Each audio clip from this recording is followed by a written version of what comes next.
Joyland, la revolución del podcast presenta. Good boy. ¿Vamos hacia la ciudad sin coches? ¿Vamos hacia la ciudad sobrevolada por centenares de drones que están sobre nuestras cabezas? ¿Vamos hacia eso que se llama la ciudad de los 15 minutos? Bueno, está claro que vamos a una ciudad diferente y que vamos a tener casas diferentes, muy diferentes a las que habitamos ahora. Esto es una parte sustancial, claro, del cambio que estamos analizando en todos nuestros podcasts. El cambio en 100 palabras, un podcast de Fernando Jáuregui. Te vamos a contar todos los cambios que están transformando tu vida. Dentro de pocos años no os vais a reconocer ni tú ni la madre que te parió. Bueno, hoy nos hemos traído a un famoso arquitecto, a un gran arquitecto que ha hecho grandes obras en Madrid, que supongo que nos contestará algunas de estas preguntas y nos dará unas respuestas a cosas que a lo mejor ni le preguntamos porque no las sabemos, pero él sí las sabe todas. Don Carlos, ¿cómo está don Carlos Rubio? Muy bien, aquí estoy, Fernando. Bueno, él está en el estudio Rubio de arquitectura, es suyo, es él, el arquitecto, ha hecho grandes obras en Madrid, grandes obras. Una de las torres, una de las 4 torres altas estas que hay más pasada a la Plaza de Castilla, el de Eurostars, es obra de él. Ha hecho Madrid-Río, nada menos. En fin, ha hecho grandes obras que además tienen mucho que ver con el medio ambiente. ¿Y de verdad va a ser tan diferente la ciudad dentro de cuánto tiempo? Vamos a ver, yo creo que la ciudad no va a cambiar tanto. Va a cambiar en muchas cosas, pero la ciudad queremos que se mantenga igual. Hace ya desde los años 60 hay una nueva sensibilidad hacia el patrimonio, hacia la conservación del patrimonio. Yo creo que las ciudades hoy en día compiten, todas las ciudades unas con otras, e incluso más que los países, posiblemente, ¿no? Madrid está compitiendo por ser una ciudad global. Eso del modelo de ciudad, hacia qué modelo vamos, yo creo que Madrid aspira a ser una ciudad global, pues como lo es París, Londres, Nueva York o París. ¿Qué Tokio, es ciudad ¿no? global? Ciudad global es aquella ciudad que dispara en todas las direcciones, de alguna manera. Es una ciudad muy completa. No es una ciudad universitaria, no es una ciudad comercial, no es una ciudad turística, no es una ciudad financiera. Es una ciudad que es de todo, es todo, ¿no? Es turística, comercial, financiera, universitaria. Y yo creo que Madrid apunta en esa dirección y como tal, las ciudades, esa competencia que digo de las ciudades es que quieren ser más únicas, ¿no? Esa unicidad de la ciudad, o sea, ser distinta a las demás ciudades. Hoy en día, si viajamos, vemos que posiblemente las calles se parecen todas las calles, los anuncios son todos iguales, los coches que vemos en casi cualquier ciudad del mundo son las mismas marcas, los restaurantes se parecen, la ropa se parece, y la pelea es precisamente el ser distintos, ¿no? Y solo podemos ser distintos valorando más nuestro patrimonio, nuestra cultura, nuestro patrimonio arquitectónico, nuestra cultura, nuestras costumbres y destacando todo eso. Eso es lo que nos va a hacer distinto de otras ciudades. ¿Y por qué vienen aquí? Vienen aquí porque hay una gastronomía distinta o porque hay unos monumentos distintos o porque hay un ambiente distinto. Ha dicho usted algo de los coches, pero no se trata... Los poderes públicos, yo no sé si eso es una cosa de arquitectos también, pero no se trata de suprimir los coches, de dejarnos sin coches en las ciudades, o de dejar las ciudades sin coches. De esto se habla mucho, ¿verdad? El coche contamina, el coche hace ruido, el coche molesta, el coche ocupa espacio. Pero yo creo que si vemos la historia, yo creo que para saber el futuro siempre hay que mirar hacia atrás. Hay que intentar ver, la ciudad que tenemos es consecuencia de algo, ¿no? Y la ciudad que tendremos en el futuro es consecuencia de lo que está pasando ahora, posiblemente, ¿no? Entonces, esta situación, yo creo que efectivamente el coche va a cambiar, la movilidad va a cambiar. Pero si vemos las ciudades, incluso las ciudades romanas, las calles, lo que era la calle, lo que era el espacio entre edificios, también tenía aceras y tenía calzada. Por la acera iban los peatones y por la calzada iban los vehículos. La ciudad necesita que haya vehículos, que haya movimiento, que haya movilidad. Y esa movilidad posiblemente tiene que cambiar. Es verdad que venimos un modelo que es el de la ciudad del siglo XX, que es una ciudad del automóvil. Eso tiene que cambiar. Esa ciudad del automóvil, ¿por qué la ciudad del automóvil? Pensemos que la ciudad del siglo XIX era la ciudad que estaba llena de caballos. O sea, la movilidad era de tracción animal. Estaba lleno de caballos. Entonces, incluso lleno de excrementos. Pues yo tengo fotos en donde veremos que niños jugando en Nueva York están jugando al lado de un cadáver de un caballo, porque los caballos también no solo se hacían sus necesidades en la calle, sino que se morían en la calle. Y tardaban a lo mejor los bomberos o los servicios en retirar ese cadáver, ¿no? O sea, era una ciudad mucho más contaminada de la que tenemos ahora. Estaba lleno de cacas, de orines, de animales, todo eso ya no lo vemos. Ahora nos quejamos de los coches, pero los coches van a cambiar, están cambiando. Los coches ahora... A cambiar por patinetes. Oiga, está llenando las ciudades, se están llenando de patinetes y de bicicletas. Y los que no vamos en patinete ni en bicicleta, ¿qué hacemos? En coche, en servicio público. Entonces, realmente las calles, yo creo que si no sería un centro comercial, una ciudad centro comercial no tiene coches, pero una ciudad tiene que tener vehículos. Lo que yo creo que va a cambiar radicalmente es el vehículo estacionado en la calle. Tenemos que ir hacia un futuro de vehículos compartidos, vehículos que están al servicio del ciudadano y que son de todos, no es un bien privado de servicio personal. Yo no me imagino depositar nada que no sea un coche privado en la vía pública. A mí en casa me sobra un sofá, imaginemos que me sobra un sofá y lo necesito para el día de Navidad. Yo no lo puedo dejar en la calle y subírmelo el día de Navidad, ni una cama que me sobra. Yo no puedo dejar en la calle nada más, dejo el coche incluso pagando. Pero oiga, pero es que el coche ni pagando tiene que estar en la calle, es un bien privado. O si no tienes dónde esconderlo, es decir, en un garaje, un aparcamiento tal, habrá que crear aparcamientos disuasorios fuera de la ciudad. Pero es que dentro de nada, al coche ese le llamarás con un teléfono y te viene solo a recogerte para irte a la playa o ir a hacer una excursión, o llenarlo de maletas. Bueno, el otro día, por cierto, tuvimos aquí al presidente de una compañía fabricante de drones. Yo le preguntaba si los taxis en el futuro van a ser drones y si las ciudades van a estar con una especie de techumbre que serán aparatos voladores, como imaginaba Julio Verne. Pero esto yo creo que está mucho más cerca de la realidad de lo que pensamos, ¿o no? Yo creo que el dron ya es una realidad, pero yo no acabo de ver cientos de drones volando por la ciudad.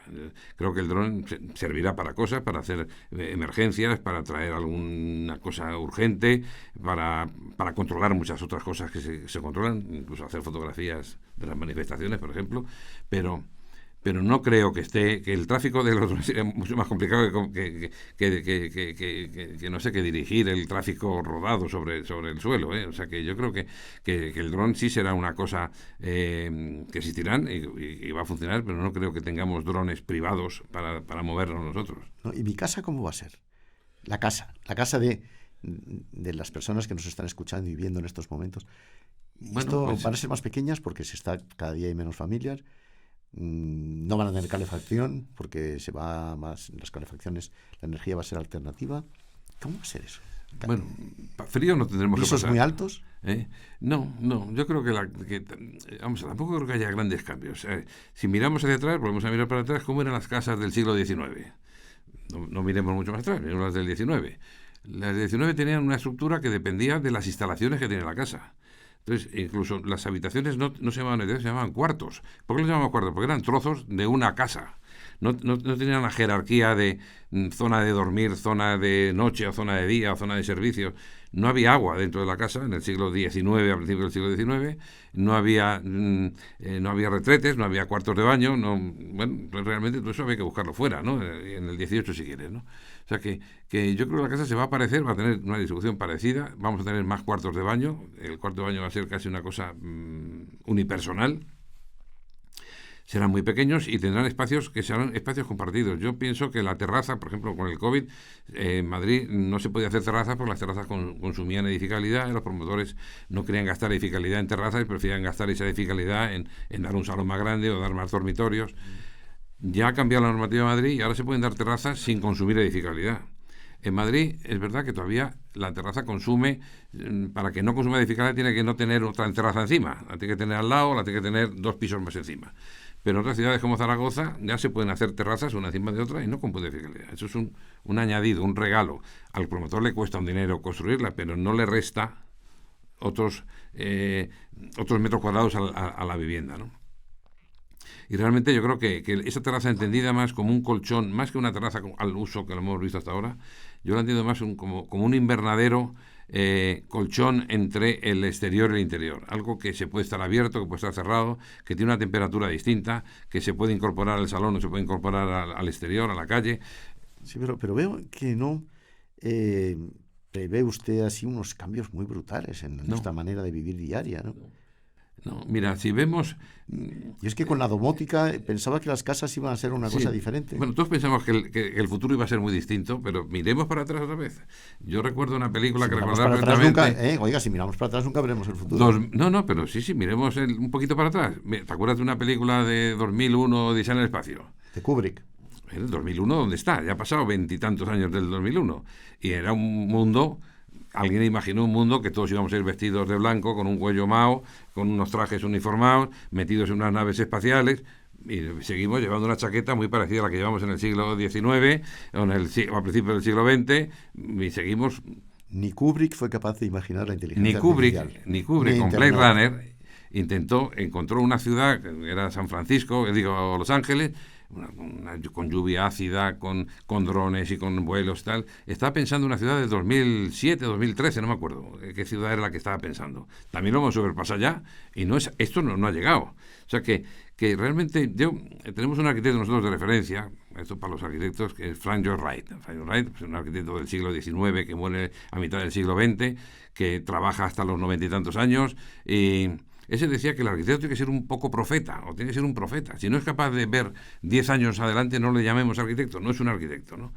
Pero entonces, para mirar el futuro, pues oye, todos los grandes consejos de mirar el futuro es que mires al pasado. O sea, desde Churchill que decía, si quieres mirar el pasado, cuanto más mires al pasado, más lejos llegarás. O mira al pasado y podrás ver el futuro, ¿no? Entonces eso me interesa verlo. Entonces realmente veo que los cambios no son tan grandes, ¿no? Si queremos defender el patrimonio, estamos salvando edificios del siglo XVI, del siglo XVII, del siglo XVIII. ¿Cómo no vamos a salvar los edificios buenos del siglo XX? Pues seguirán muy parecidos.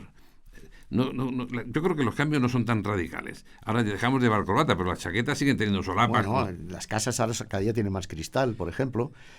Cada día incorporan más paneles solares, por ejemplo. Se está cambiando, una cosa que está cambiando es el hábito del teletrabajo, que ha venido con el COVID un poco, de alguna manera forzado. Entonces, ¿dónde ponemos a teletrabajar a la gente en unas viviendas pequeñas? Pues yo lo que estoy diciendo cuando hago una vivienda pequeña es en el dormitorio principal. El dormitorio principal es una pieza que solo sirve en principio para que duerma el padre y la madre de una familia. No, para que duerma y para lo que sea, vamos. Pero sirve mucho. Pero que se hace en la cama, ¿me entiendes? No, yo lo que estoy diciendo es que sea un espacio más polifuncional, pues el teletrabajo es el sitio más tranquilo que se puede hacer. Las cocinas se están abriendo, porque el cocinar, lo poco que se va cocinando en las casas del futuro, porque habrá mucha más comida preparada y tal, pero se hace compartido y se hace en familia o se hace en grupo y se hace de una forma abierta. Yo creo que son esas situaciones de casa que te permite en menos espacio quizá tener mejores condiciones de vida. Y con la terraza, por supuesto. O sea que el que cada dormitorio tengas un cuarto de baño. Ahora las viviendas lo estamos haciendo. Cuando antes habíamos una vivienda de 2 dormitorios, nos pedían 2 dormitorios. Eran 2 dormitorios con un baño. Luego 2 dormitorios ya con 2 baños. Pero entonces se supone que era el dormitorio para hijos con el baño fuera en el pasillo. Ahora prefieren que el baño, que sean 2 dormitorios en suite.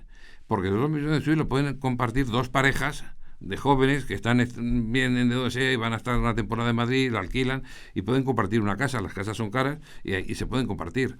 Realmente esos son los hábitos que están cambiando, ¿no? Yo tengo, y lo verás en las imágenes que te pasaré, pues imágenes de interiores de casas del siglo XIX, principio del siglo XIX, o incluso del principio del siglo XX, en donde ves que el interior es muy parecido. Son señores hablando, en una está... y distintas gentes, la visita del obispo y tal, una serie de cuadros y tal, y fotos, en donde lo único que llama la atención es lo abrigado que estaba la gente. O sea, dentro de un interior de las casas estaban las mesas camillas, claro. Estaban la gente con abrigo, con sombrero, todos muy abrigados y una tertulia. Realmente las casas se pasaba frío en esas casas, ¿no?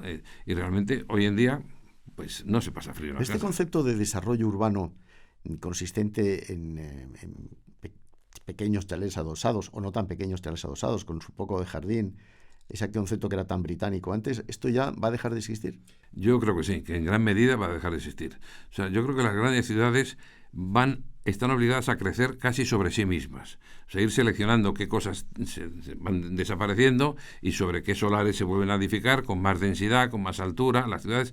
Por eso yo creo que si hay 2 modelos de ciudad, desde que existe el automóvil, porque antes no existiría ese modelo de ciudad, que es la ciudad dispersa que es esa del chalet, el jardincito, que es la muy norteamericana, y la ciudad compacta, que es la ciudad mediterránea, la ciudad que viene del Mediterráneo y que se exporta, España la exportó a América.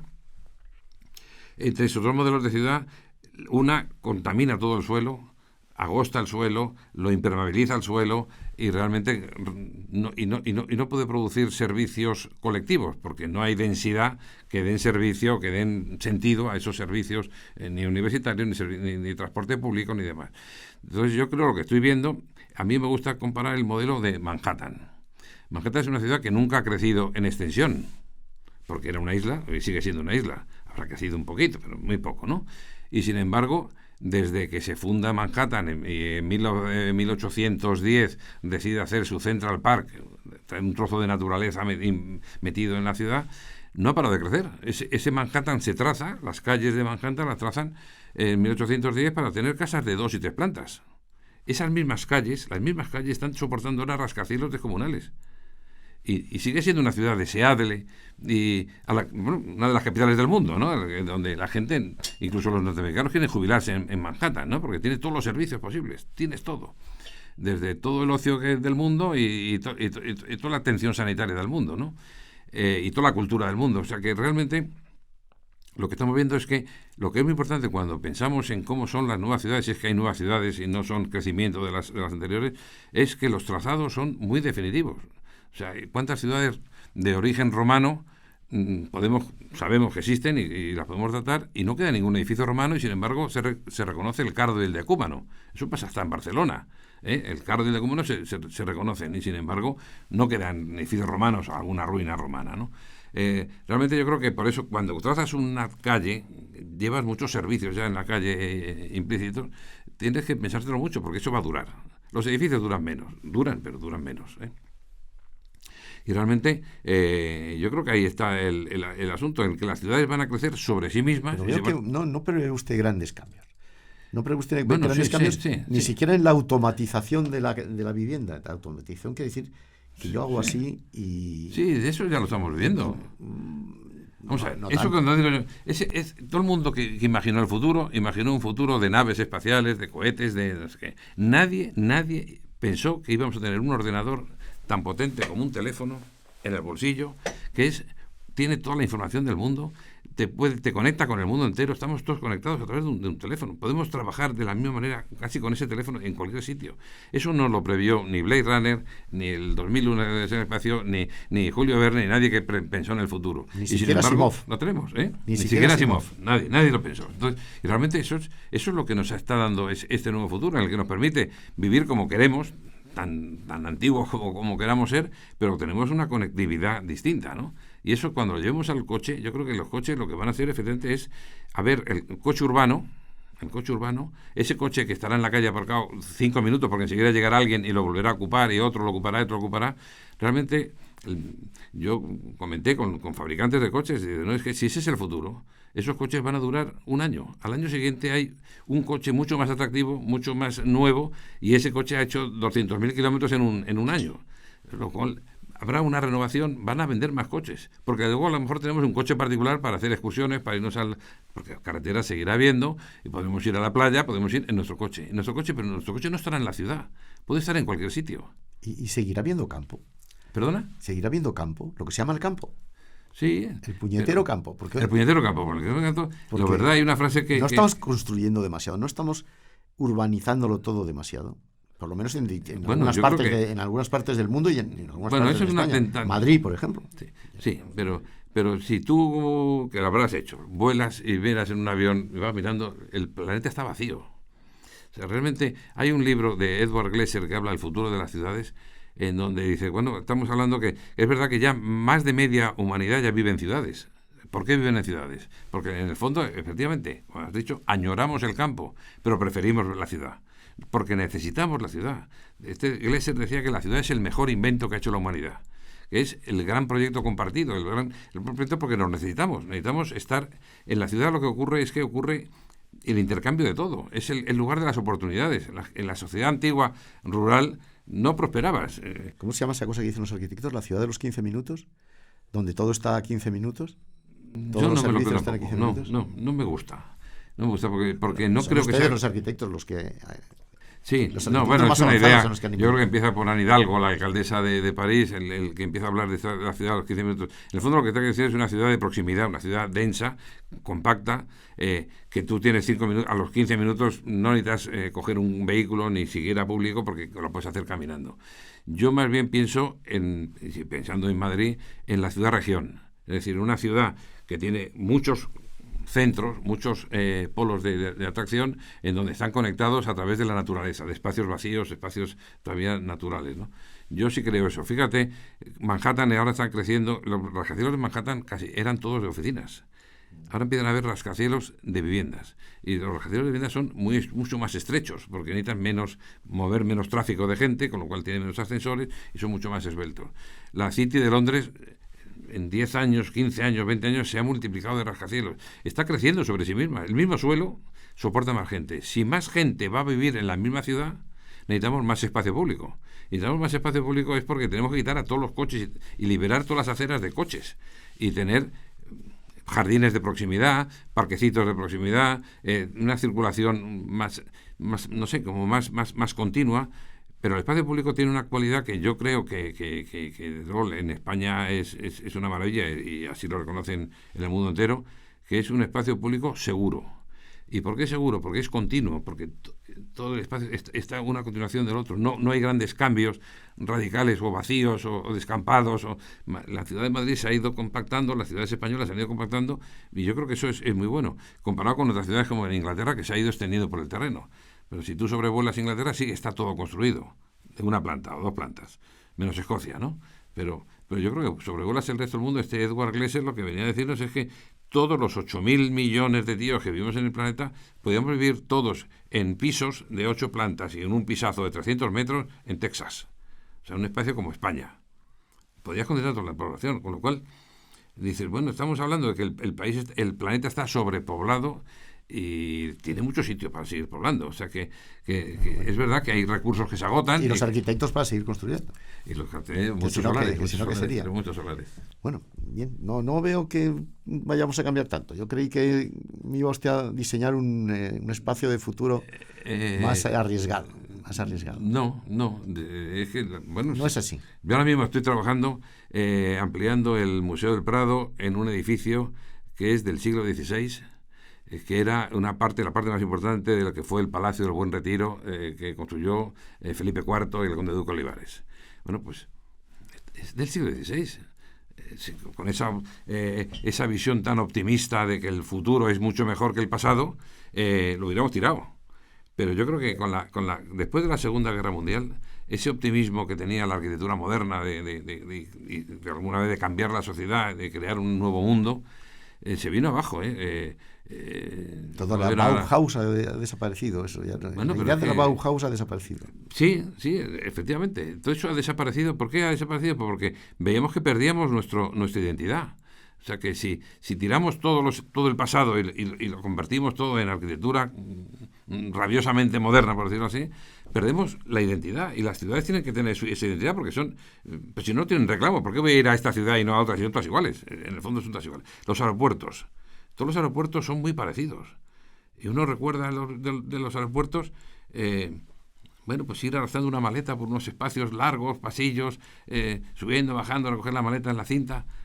Menos un aeropuerto, de los que yo he visto, porque no he visto todos los aeropuertos del mundo, efectivamente, Madrid. Yo creo que el gran acierto de Madrid, ¿por qué Madrid está viviendo esta época dorada que está viviendo ahora? Es porque acertó radicalmente con su aeropuerto, que es la puerta de entrada de la ciudad. O sea, hizo un aeropuerto que no se había hecho nunca, o que se han hecho muy pocos aeropuertos así. Es como entrar en una catedral, en donde la comparten los que salen, los que entran, los que compran, los que están en un espacio de 20 y tantos metros de altura, grandioso, espectacular. Yo creo que esa es la arquitectura contemporánea que creo que tiene que hacer. De vez en cuando algunos edificios que sean de verdad deslumbrantes, que sean de alcance metropolitano, de alcance nacional. Pero no se puede estar inventando el mundo en cada momento, ¿no? Bueno, yo me quedo con estas recetas. A mí me parece optimista lo que dice usted, porque los cambios con gaseosa, ¿no? ¿O no? Bueno, perdón, en arquitectura los cambios con gaseosa, ¿no? Sí, porque si no, la sociedad critica mucho a los arquitectos que son caprichosos, ¿no? Que con el dinero de otros hacen algo en vanagloria personal. A veces faraónicos incluso. A veces faraónicos, pero no hay nada, ahora que vivimos en un mundo donde la sostenibilidad es el paradigma, tenemos que ser sostenibles, lo más insostenible es construir lo innecesario. Gastar dinero en algo que no sirve para nada. La arquitectura tiene una razón de ser de servicio a la sociedad. O sea que no sé, yo creo que se dice mucho cuál es la profesión más antigua del mundo. Yo creo que la profesión más antigua del mundo casi es el arquitecto, ¿no? El arquitecto, que es el primero que ordena los espacios de convivencia en una cueva, a lo mejor.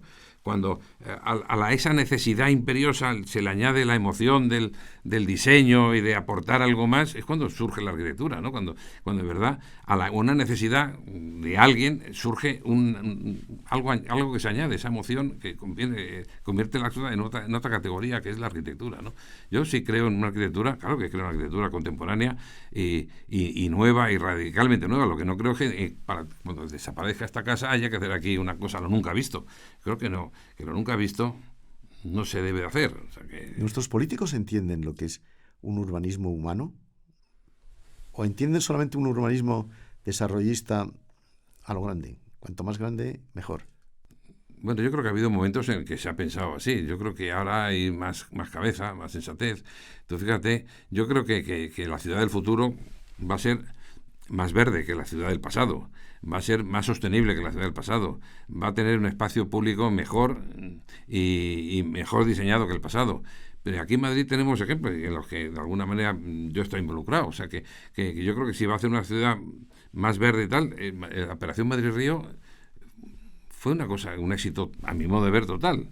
No porque lo hiciéramos nosotros, pero realmente creo que fue una operación de coraje de un político que se enfrenta a casi lo imposible, porque fue portada en el Times en Nueva York porque se hizo en una legislatura. Hicieron los túneles y en otras legislaturas se hicieron los parques. O sea que cuando en Boston llevaba enterrando una autovía, llevaba 20 y tantos años. O sea que somos capaces de hacerlo y hacerlo bien. Realmente eso es más espacio verde, más espacio público. La ciudad, la misma ciudad tiene más, y no ha desaparecido nada más que coches. Los coches han dejado de verse. No quiere decir que no existen, pero han dejado de verse. Y entonces crea esa nueva ciudad, ¿no? Pero también va a ser una ciudad más alta porque va a ser más densa. Bueno, entonces yo voy a contar de la torre de Pricewaterhouse, ¿no? Oye, pues en el mismo espacio entran muchos metros cuadrados, ¿no? Ocupando muy poco suelo, mientras que la ciudad dispersa ocupa mucho suelo construyendo muy pocos metros cuadrados, ¿no?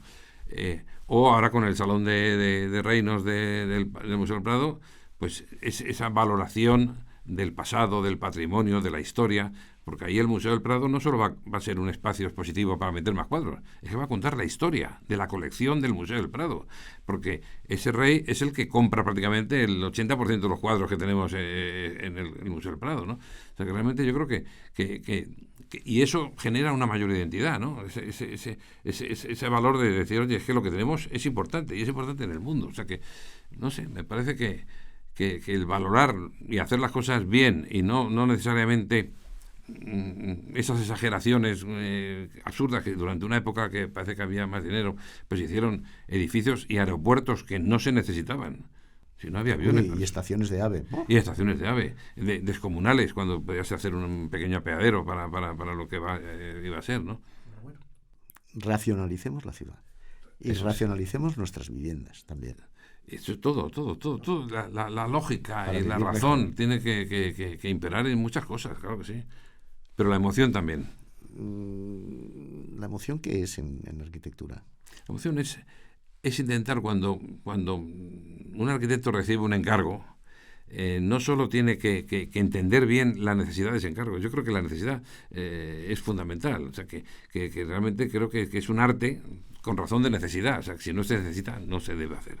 Y para entender lo que se necesita hay que hacer muchas preguntas. Y yo insisto mucho en el estudio, hay que preguntar hasta entender por qué. ¿Por qué estamos haciendo esto? ¿Para qué lo estamos haciendo? ¿Con qué presupuesto? ¿Para qué va a servir? ¿No? Y cuando lo entiendes todo es cuando puedes añadirle algo, incluso sorprender al propietario, ¿no? Al cliente, y ofrecerle algo más que ni había pensado, ni pensaba que se podía hacer con ese dinero, con ese presupuesto, tener ese valor añadido a lo que está, a su demanda, ¿no? A su necesidad. Bueno, usted usted sigue construyendo, ¿no? Como si tal cosa. Por supuesto, y mejorando. Somos ya veteranos de la construcción y del periodismo, Sí, que contamos el futuro. sí, efectivamente. Y En el eso cambio, estamos. pues nada, muchísimas gracias, don Carlos. Muy bien, pues muchas Que gracias. sigan a los ti. éxitos, que sigan los éxitos Muy y bien. que sigamos creciendo. Hola. Estamos hablando del cambio. Y el cambio no solamente debe ser protagonizado por quienes hacen el cambio. El cambio también debe ser protagonizado por quienes padecen o se benefician de los cambios. En este podcast hemos hablado con un famoso arquitecto, que tiene un despacho importante, ha transformado ciudades, para bien o para mal, yo creo que básicamente para bien, pero tenemos que ocuparnos también de quienes se benefician o se perjudican de los cambios, de quienes viven esos cambios arquitectónicos por llegar o que ya han llegado. Y hoy tengo la suerte de contar con Mari Carmen Briz, que es una joven de 28 años, que lleva 10 años en Madrid, saltando de alquiler en alquiler, según ella misma dice, y que hoy vive en un piso de 60 metros cuadrados con otras 2 personas. O sea, son 3 personas a 20 metros cuadrados por persona, ¿no es así? Así Mari Carmen? es, muy buenas. Muy ¿Qué buenas. tal? Entonces, hoy tenemos que hablar un poco de la necesaria revolución en la vivienda. Así no se puede seguir, creo yo. Desde luego que no.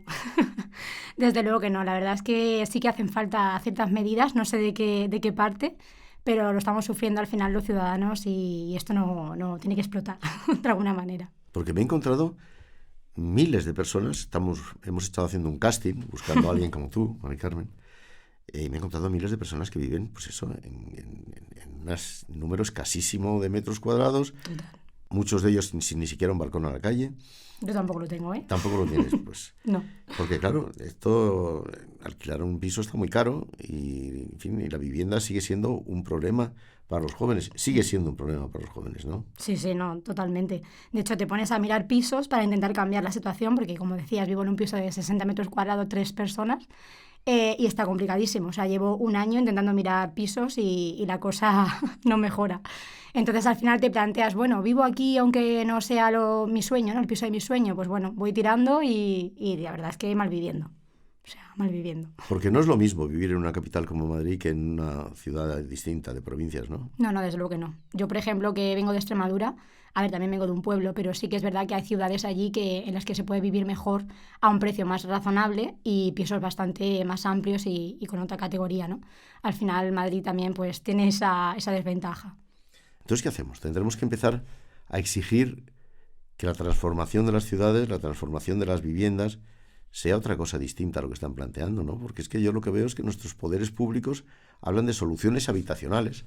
Y solución habitacional es que tú te puedes meter debajo de un techo y ya está, y que no estés viviendo en la puñetera calle, ¿no es así? Literal, claro. Hay que buscar algo que sea pues una vivienda digna, ¿no? Como se dice, al final parece que una vivienda digna a día de hoy es pues en donde yo vivo, ¿no? Solo me falta un sótano y una cama y ya está, ¿no?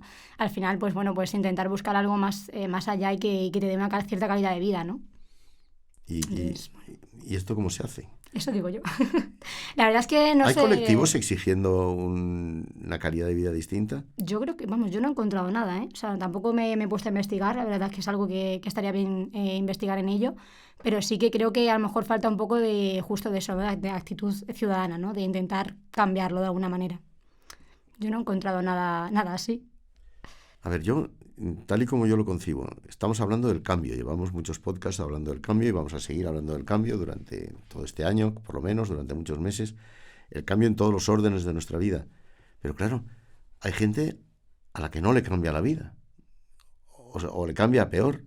No, claro. Entonces, y en la vivienda es donde más se nota, yo creo. Sí, la verdad es que sí. Al final, yo de hecho, por ejemplo, en estos 10 años he ido empeorando. O sea, es irónico, pero yo en los primeros años de cuando me mudé a Madrid tenía pisos mejores, la verdad. Es verdad que no he vivido en el centro de Madrid todos los años, sí he vivido más en Getafe y pues a lo mejor hay otra calidad de vida, pero sí que he ido como empeorando en ese sentido. Entonces sí que me he encontrado con mayores dificultades a la hora de encontrar un piso decente en Madrid. Conforme han ido pasando los años, la cosa ha empeorado, las zonas se están poniendo cada vez más caras y los pisos son cada vez peores. O sea, es una auténtica locura. Nosotros estamos trabajando aquí para hablar del cambio a mejor, Nosotros queremos que los cambios que afectan en todos los órdenes a nuestra vida, sean a mejor, que mejoren nuestra vida, que mejoren la sociedad, que dejen el mundo un poco mejor para nuestros hijos. Y resulta que hay una serie de ciudadanos, que son unos cuantos millones, dicho sea de paso, para los que el cambio ha ido a peor. Es terrorífico, ¿eh? O sea, te escucho hablar y digo, es que es para intentar hacer algo, porque parece que todos somos conscientes, pero no hacemos nada. O sea, no veo que se pongan soluciones al problema, ¿no? Al final. Entonces, no te sé decir qué soluciones, porque no me dedico a la política, la verdad, pero... Solo faltaba que encima tuvieses que dar tú la solución. O sea, bastante haces con vivir en 60 metros cuadrados. Con sobrevivir. Pues sí. Este es el grito que nosotros queremos dar en la medida de nuestras posibilidades. No solamente queremos hablar con los protagonistas del cambio, con los que hacen el cambio, con los que planifican los cambios tecnológicos, médicos, habitacionales, vitales en general. Es que tenemos que hablar también con la gente que son los sujetos pasivos de ese cambio. Nos comprometemos a ello. Hablaremos con la gente, con gente que es sujeto pasivo o paciente, incluso, o víctima de los cambios que estamos produciendo, en teoría para mejorar la sociedad. A ver si se enteran los Elon Musk y los gobernantes de todos los países.